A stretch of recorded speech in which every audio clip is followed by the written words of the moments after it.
Pinapante ni Tsunade si Naruto sa Land of Lightning gamit ang cover na S-rank mission para maitago siya sa Akatsuki. Umalis si Naruto ng Konoha kasama sina Aoba, Yamato, Gai, at tatlong shinobi na di kilala.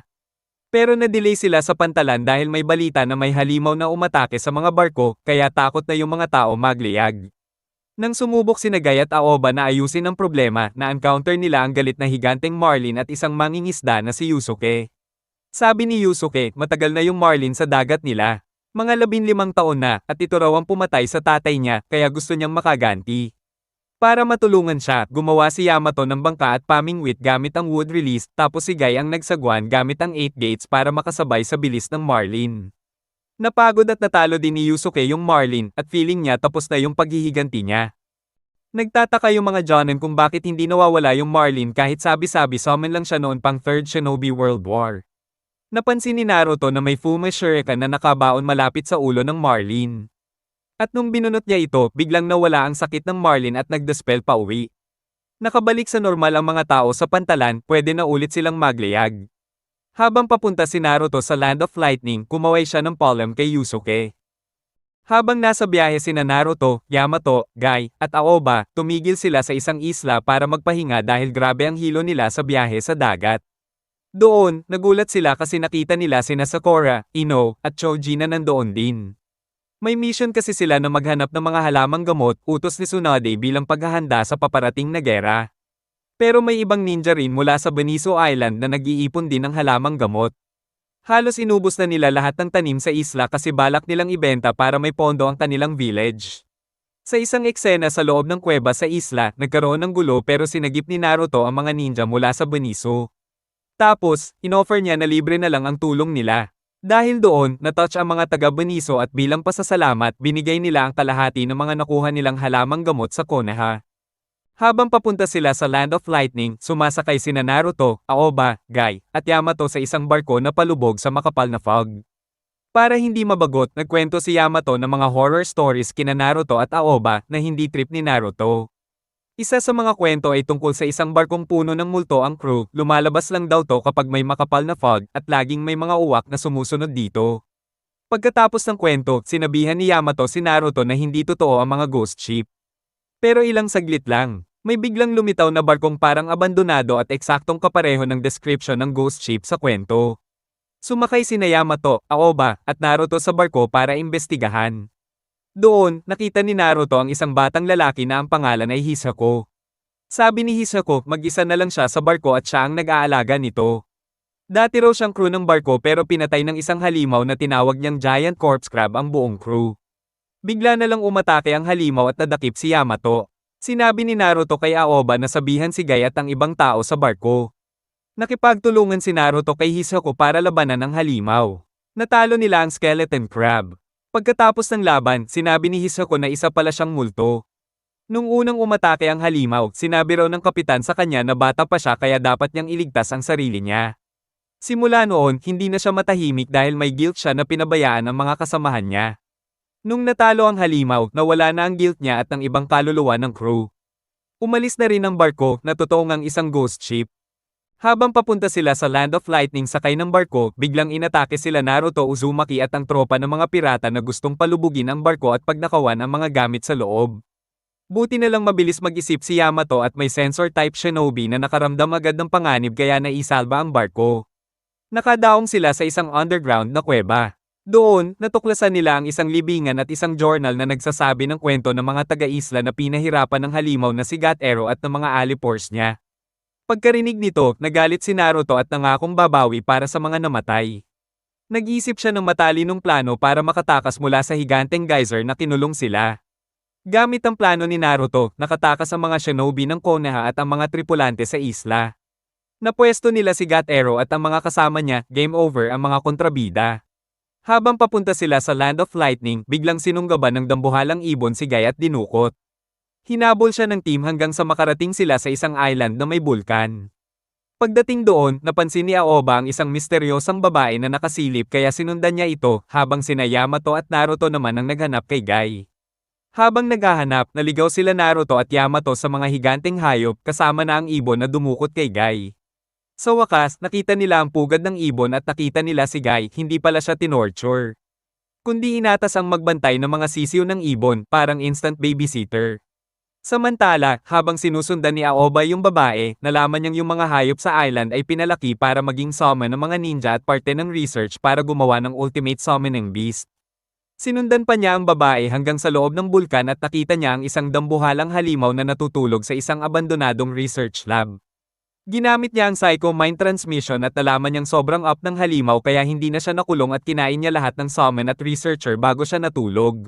Biglang lumipad ang ibon papunta sa bulkan kasama sina Yamato, Guy, at Naruto, at nagkita sila ni Aoba doon. Nagising bigla ang halimaw at nagwala, todo rampage habang gamit ang Genjutsu at lightning release. Nagdesisyon si Naruto na pumasok sa Sage Mode habang sina Guy at Aoba ang umaatake para bigyan siya ng oras. Si Yamato ang nagprotekta kay Naruto. Nagawa ni Guy na sip-aim pababa yung halimaw sa mismong puso ng bulkan, pero boom, may pakpak pala yung halimaw at sinubukang tumakas. Dumating bigla yung ibon na dumukot kay Guy dati at sumugod din kasama ang ibang summon. Lumabas ang espiritu ni Hanoka, siya pala yung babae kanina, at ginamit ang kapangyarihan niya para ma-freeze ang galaw ng halimaw. Nang hindi na ito makagalaw, binanata ni Naruto ng wind release, Rasen Shuriken at tinuluyan sa lava ng bulkan. Si Lee ay nanaginip na nakikipaglaban kay Toby gamit ang Drunken Fist. Pagkagising niya, pinagalitan niya ang sarili niya dahil nakatulog siya habang nag-eensayo para sa paparating na gera. Nakakita siya ng maliit na bangka at naisip kung magagamit na niya sa wakas ang itinuro sa kanya ni Guy noon pa. Sa ibang lugar, nahihilo si Guy sa pagkahilo sa biyahe sa dagat at nagdesisyon siyang ikwento kay Naruto ang isang kwento tungkol sa kanya, kay Lee, at sa pagiging hilo sa dagat. Matapos mapraktis ni Lee ang reverse lotus, niyaya siya ni Guy kumain sa labas. Doon, aksidenteng nakainom si Lee ng alak at biglang gumamit ng Drunken Fist, sinira ang buong restaurant. Kinabukasan, ang naalala lang ni Guy ay nakaluhod siyang nagsusorry sa may-ari ng kainan. Ayaw ni Guy na maalala ni Lee ang kahihiyan ng gabing yun kaya dinala niya ito para mag-practice ng image training para makalimutan ang nangyari. Nang medyo naaalala ni Lee ang Drunken Fist, sinubukan ni Guy itago ito at sinabing seasickness fist daw yun. Pero pareho naman nilang naalala ang totoong nangyari. Sinabi ni Lee kay Guy na honored siya sa sinabi at ginawa ni Guy noong gabi. Dahil natural si Lee sa Drunken Fist, sinabi ni Guy na gamitin na lang ang pagkahilo sa dagat bilang kapalit ng lasing para mapraktis ang teknik. Nagawa naman ni Lee ito. Pagkatapos ng kwento, sinabi ni Naruto na walang kwenta ang training, hindi naman makakalaban si Lee pag hilo siya, at pag hindi na siya hilo, hindi na rin niya magagamit ang seasickness fist. Nagulat si Guy at naiyak kasi hindi niya agad naisip yun. Habang nasa biyahe papunta sa Land of Lightning, tumigil sandali sina Naruto at ang grupo sa isang port para bumili ng supplies at maghanda pumasok sa Sea Route of Silence, isang lugar na walang isda at walang hangin, at inaabot ng 2 linggo tawirin. Sa loob ng barko, may mushroom na binili ni Naruto mula sa tindero ng gulay na biglang dumami. Sinipsip nito ang chakra ni Yamato at kinain lahat ng pagkain at inumin sa barko. Pagkalipas ng matagal na gutom, kinain ni Naruto at Guy ang mushroom. Pero naleson sila at nawala ng malay. Nagkagulo sila habang wala sa sarili. Nang may suka nila ang mushroom, tinawag ni Naruto si Gamatotsu at pinakiusapan itong humingi ng lutong insekto kay Shima. Pumasok ang merchant at ang kanyang mga kasamahan sa barko, akala nila patay na ang lahat.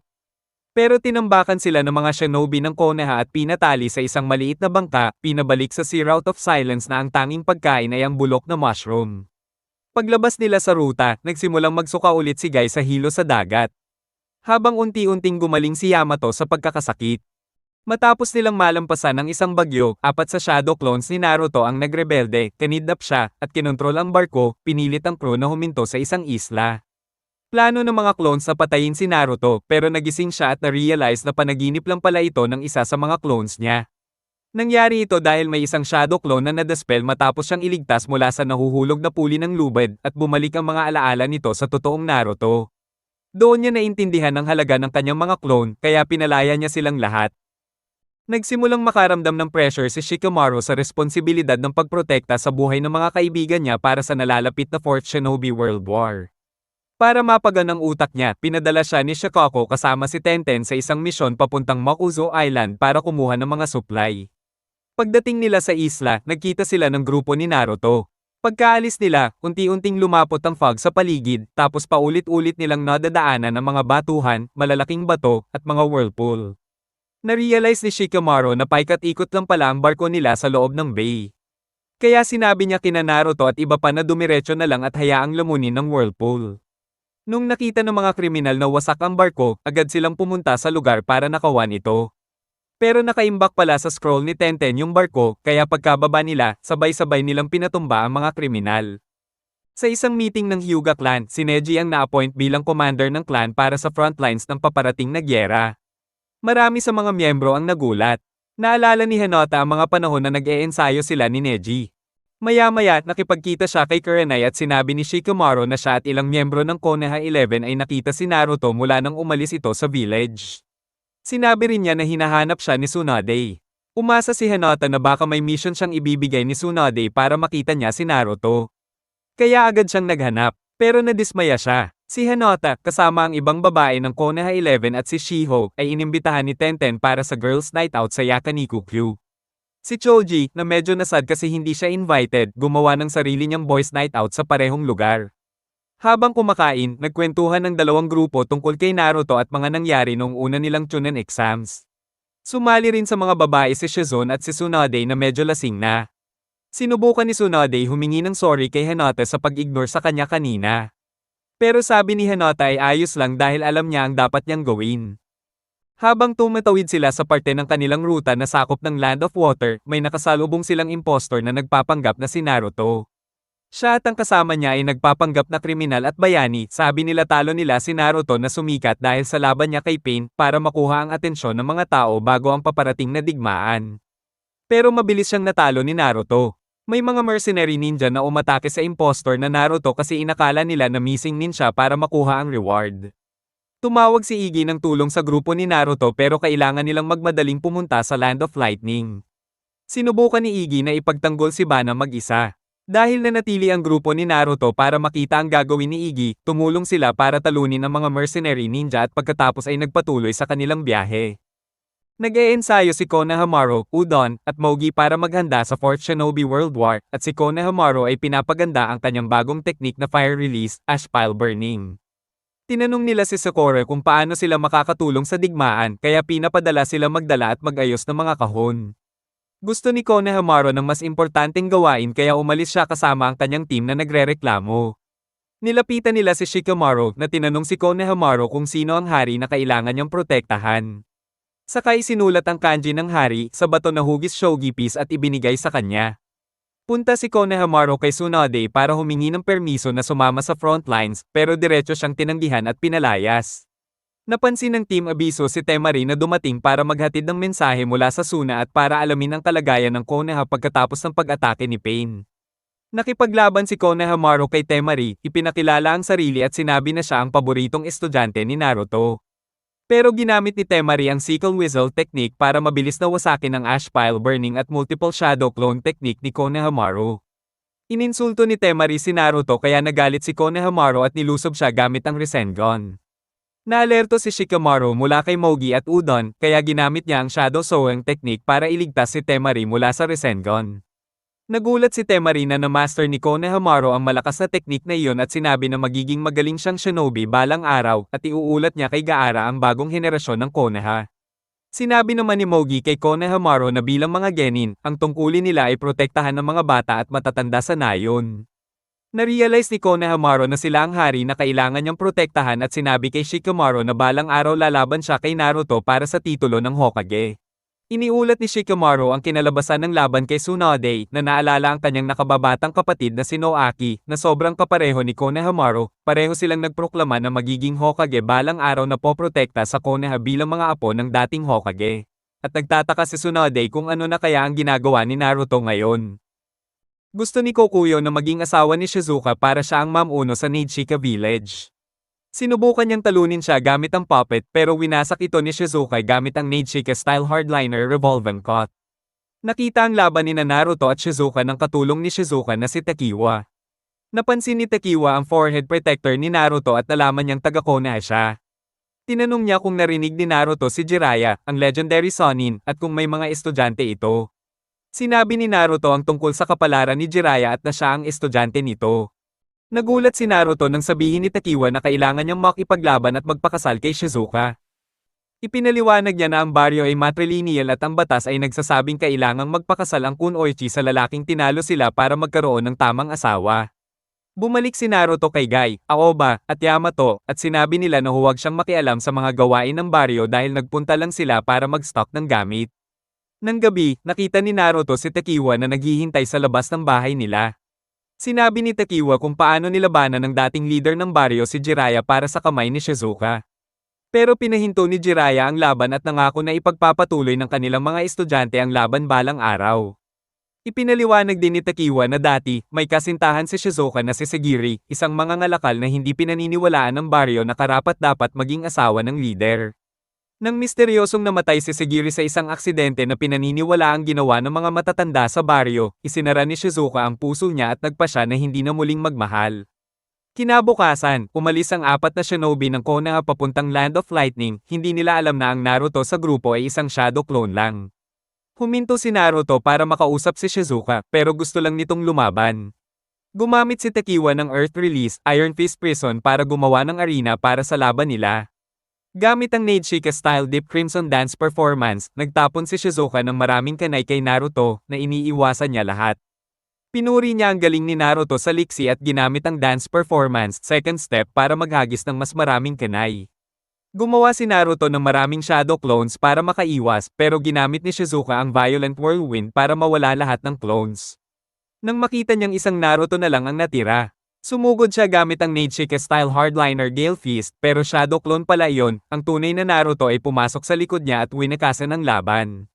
Tinanong ni Shizuka kung bakit hindi niya lang siya tinalo, at sinabi ni Naruto na ayaw niyang magpakasal sa kanya. Dumating si Kokuyo at sinabi na siya ang magpapakasal kay Shizuka. Ginamit niya ang 100 Puppet Soul Binding para kontrolin ang katawan ni Shizuka at pilitin itong magpakasal sa kanya. Galit na pinutol ni Naruto ang mga chakra threads gamit ang kanay at tinamaan si Kokuyo sa katawan gamit ang Rasengan. Tumilapon ito. Tinanong ni Shizuka kung bakit niligtas siya ni Naruto sa halip na talunin, at paulit-ulit niyang sinabi na ayaw niyang magpakasal nang hindi muna umiibig. Sinabi niya na umiibig siya sa isang babae na si Sakura, na siya namang umiibig kay Sasuke. Kahit na one-sided lang ang pagmamahal, sinabi niyang gusto niya ang magandang ngiti ni Sakura tuwing malapit ito kay Sasuke at hindi niya gustong guluhin ang pagmamahal ni Sakura kay Sasuke dahil gusto lang niyang maging masaya ito. Naalala ni Shizuka ang kanyang kasintahan na si Sagiri na nagsabi rin ng parehong bagay. Dumating si Yamato, handang parusahan si Naruto dahil niloko siya ulit gamit ang Shadow Clone. Habang bumabalik sila papuntang Land of Lightning, naalala ni Shizuka na sinabi sa kanya ng naunang leader na sinabi ni Jiraiya na may one-sided love siya kay Tsunade, at paano nasaktan si Tsunade hanggang isinara niya ang puso niya. Alam ni Jiraiya na siya lang ang tunay na may hawak sa puso ni Tsunade kaya pinuno niya ng pagmamahal ang paligid niya para mapasaya lang siya kahit walang kapalit. Ngumiti si Shizuka habang naaalala si Naruto na papalayo.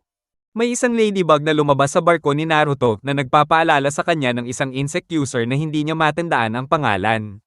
Samantala, sa Konoha Fair, si Shino ay nagkukwento sa mga batang estudyante na curious tungkol sa paparating na digmaan. Sabi ni Shino, natatakot siya pero hindi siya nag-aalala dahil may mga kaibigan siyang mapagkakatiwalaan.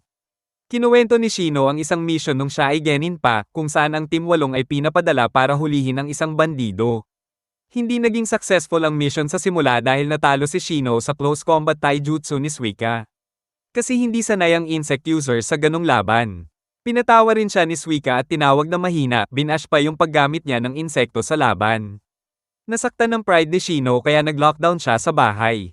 Pero si Nakiba, Akamaru, at Hinata ang tumulong sa kanya mag-practice para maging better sa taijutsu. Una ay tumanggi si Shino, pero sinabi ni Kiba na nasasaktan pa rin siya kasi hindi maalala ni Naruto ang pangalan niya at hindi siya kasama sa Sasuke recovery team. Nang sabihin na iniutos ni Kurenai na gawin ito, pumayag si Shino. Matapos mag-ensayo, muling nalungkot si Shino at sinabi na aalis siya sa Team 8 dahil takot siyang hindi niya mapoprotektahan ng mga kasama niya. Hinanap ni Nakiba at Hinata si Suika pero natalo sila at nahuli sa direct attack ni Suika. Pero nailigtas sila ni Shino, saka nakipaglaban siya kay Suika sa close combat at napigil ito gamit ang Iron Mountain Lineng. Nakalaya si Hinata at tinulungan si Kiba para talunin si Suika gamit ang Gentle Fist at Fang Passing Fang. Napag-alaman na si Kurenai na hindi nakita sa mga pangyayari, ay palihim na nagbantay sa kanila.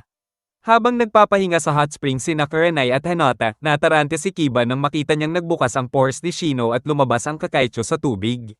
Sa barko, hindi pa rin matandaan ni Naruto si Shino. Natapos ang kwento ni Shino sa mga estudyante, pero na-feel niya na hindi siya maalala ni Naruto kaya na-frustrate siya. Pagkatapos nahulog si Rock Lee sa ilog habang nagte-training sila, naalala ni Tenten ang kanyang kabataan habang naghihintay na lumutang siya. Noong bata pa siya, pangarap niyang maging malakas na kunoichi tulad ng kanyang idol na si Tsunade, at dahil sa tulong ni Guy, sinimulan niya ang daan para maging isang sikat na medical nin. Pero nabigo siya sa training nang subukang gamutin ng isang isda. Sinubukan niyang gumawa ng kontrata para tumawag ng nilalang tulad ng mga sikat na slug ni Tsunade. Pero hindi siya nagtagumpay dahil sa away nila ni Ningame, ang summon ni Guy. Matapos ang maraming kabiguan, napansin ni Guy na may talento siya sa space-time ninjutsu at tinulungan siyang paghusayin ang kakaibang estilo ng pakikipaglaban. Pagkatapos noon, napagtanto niya na isa siyang weapon specialist at nangako na kahit hindi siya magiging tulad ni Tsunade, magiging isang legendary kunoichi pa rin siya. May day off si Sai kaya naglakad-lakad siya sa village habang nagdo-drawing. Sa simula, nakakita siya ng tatlong bata na nahirapan siyang kausapin, pero napansin niyang dalawa sa kanila ay parang sina Naruto at Sakura, mga teammates niya. Dumaan siya sa mga alaala ng mga panahon nila ng magkasama at ang mga pagkakaibigan nila. Sa huli, ginamit niya ang mga pinto ng isang sira na bahay at pinintahan ng mural ang Team 7 kasama si Sasuke, na magkakahawak kamay. Si Ino ay naiinis sa tatay niya dahil pumasok ito habang hindi pa siya tapos magbihis tapos parang may yabang na baka may boyfriend siya na si Shikamaru o Choji. Habang sinusubukang pakalmayan ni Shikamaru at Choji si Ino, napansin nila ang tatlong bata na nag-aaway. Ginamit ni Shikamaru ang shadow imitation technique para pigilan silang mag-away habang si Choji at Ino naman ay kinumbinse sila na tumigil at si Ino ay nagawang mapasuyo ang tatlong bata. Pinanood ni Kosuke Maruboshi ang nangyari at pinuri ang teamwork ng Team Asuma. Naalala ni Shikamaru na nakilala nila si Kosuke noong genin pa sila sa isang misyon na ginamit nila ang Ino Shikicho formation para iligtas siya mula sa mga tulisan. Naalala ni Shikamaru na sinabi ni Kosuke na iyon na ang pangalawang beses na nailigtas siya ng Ino Shikicho at sinabi ni Kosuke na dati rin siyang nailigtas ng mga tatay nila. Noong Konoha Crush, lumaban ang Ino Shikicho sa mga Otonin gamit ang pagsanib ng multi-size technique ni Choza, Shadow Sowing technique ni Shikaku, at Mind-Body Disturbance technique ni Inoichi. Ginamit ni Shikaku ang Black Spider Lily para hilahin ang mga kalaban sa sakop ni Inoichi Mind Disturbance Dance Performance technique, kaya nagtulakan-tulakan at nag-away-away ang mga kalaban. Namangha si Kosuke sa teamwork nila noon habang iniisip ni Shikaku na malalagpasan ng mga anak nila sila balang araw. Matapos ikwento ni Kosuke ang lahat, umalis siya habang si Shikamaru, Ino, at Choji ay medyo down na hindi pa nila nalalampasan ng mga tatay nila. Pero pinaangat ni Shikamaru ang mood nila sa pagsabi na matalino sila at kilala sa mahusay na estratehiya kaya okay lang sila sa 4th Shinobi World War dahil hindi sila mag-iisa sa laban. Nainis si Kiba na si Naruto, na dati palang huli sa academy nila, ay naging isang bayani na ngayon.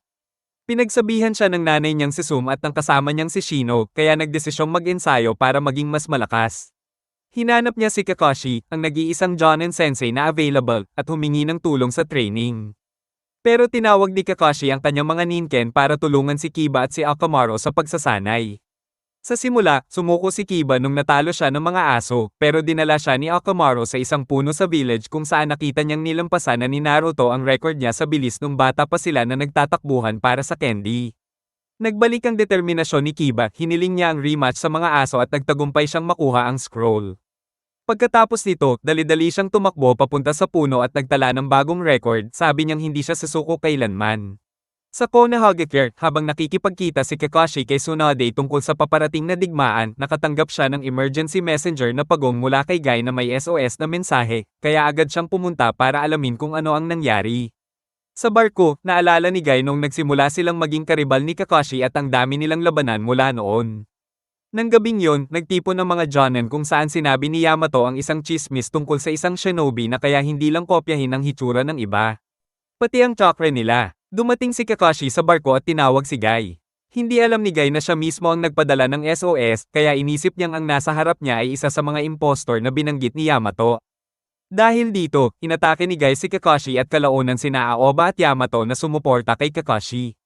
Nang mapatunayan ni Kakashi kay Guy na siya talaga yon sa pamamagitan ng pagbanggit ng isang bagay noong bata pa sila, bumalik si Kakashi sa Konoha nang malaman na aksidenteng na ipadala ang SOS na mensahe.